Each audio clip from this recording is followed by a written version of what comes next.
I'm going to read you The Moon in His Eyes, which was just published in Not One of Us, issue 84. It's a piece of flash fiction that I wrote. When I was 20, I married a water buffalo. The marriage broker suggested him to my parents and arranged for us to meet, and I was pleasantly surprised. He asked interesting questions. How do you feel about the morning dew? How does your family interpret the words of the setting sun? What's more, he paid attention to my answers. And just as our hour was drawing to a close, and we were saying our farewells, he said, "Stop, look." It was fireflies in the grass by the path. We stood together beneath the arch of the marriage broker's pavilion, watching them, until she gave a cough and ostentatiously looked at her watch. I told my parents I had no objections to the marriage. But on our wedding night, as I walked with my new husband to my new home in the reed meadow on the eastern shore of Misayu River, I happened to look into my husband's eyes and see the full moon reflected in all its brilliance. I fell suddenly, totally in love with it. I didn't choose to. Who would choose such a complication? It just happened. Even though the moon had asked me no interesting questions. Even though the moon had shared no fireflies. Still, I looked at its white coin ghost face and wanted to stroke it. "Let's sleep beneath the moon tonight," I'd often say to my husband in the weeks that followed, and he was gratified because most human wives of water buffaloes insist on sleeping beneath roofs, on wooden platforms, on stilts in the water or above the marshy ground. Whenever I suggested sleeping beneath the moon, my husband would shower me with sweet words, and I would kiss his moist nose and hush him and gaze lovingly into his deep eyes at my true beloved. But the moon is 385,000 kilometers away, well beyond my reach. I recognized that the moon could not, in all likelihood, see me, let alone fall in love with me. So I turned my attention to what seemed like the next best thing, the astronaut Jikim Frail, the first person from our country to walk on the moon. I read his articles and wrote him letters, and I saved money to travel to the capital any time he had a speaking event. And when at last, one day he said, "Hey, haven't I seen you before? Want to come out for a coffee?" I asked my husband for a divorce.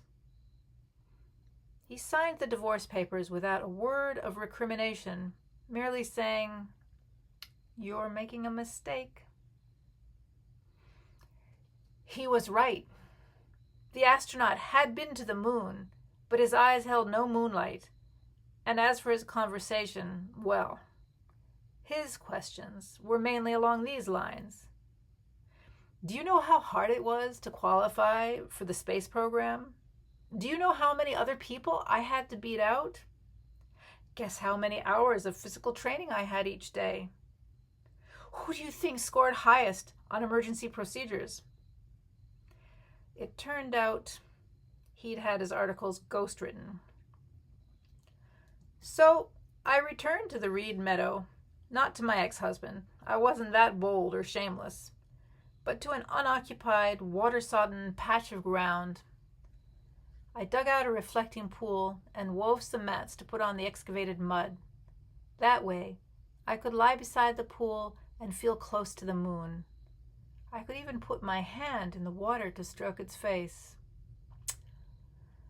But no, when I did that, the moon broke into pieces and rippled away.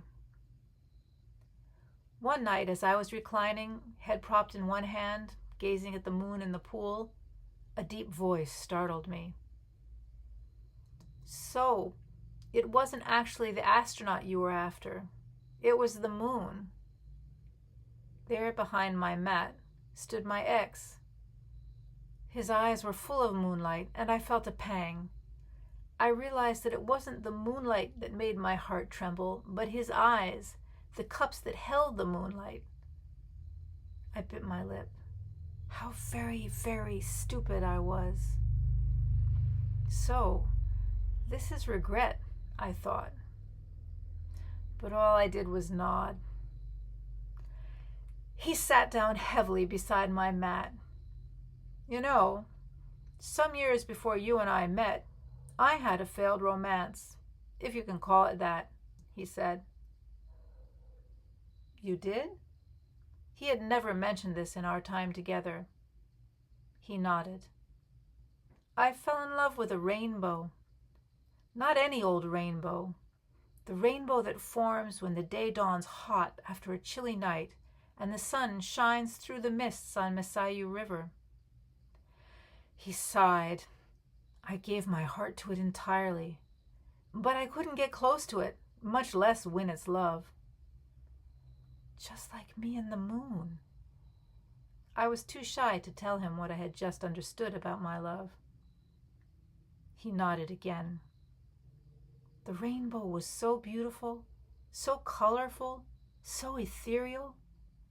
I didn't know how I could keep living if I couldn't make the rainbow my mate. When he said this, I felt a twinge of jealousy that I knew I had no right to feel. Eventually, I decided I needed to find happiness in the world right around me, the world I can wallow in. I'll always have a special place for you in my heart, I told the rainbow, but I have to move on now. And I did. And eventually the sun rose on a day when I looked out at the mist and the rainbow, and all I felt was fond appreciation. I pressed a finger into the weave of my mat, pressed hard until water oozed up from the mud underneath. Why are you telling me this? Because if there comes a time when you want to find happiness in the world right around you, I would love for you to come back to me. The generosity of these words took my breath away, and my eyes filled with tears. I blurted out my realization about the moonlight in his eyes. He swung his head over toward me and exhaled a breathy water buffalo kiss on my forehead. I put my arms around his neck and pressed my cheek to his. And that's the end. And you can read it in print at Not One of Us, along with many, many other good, wonderful stories and poems.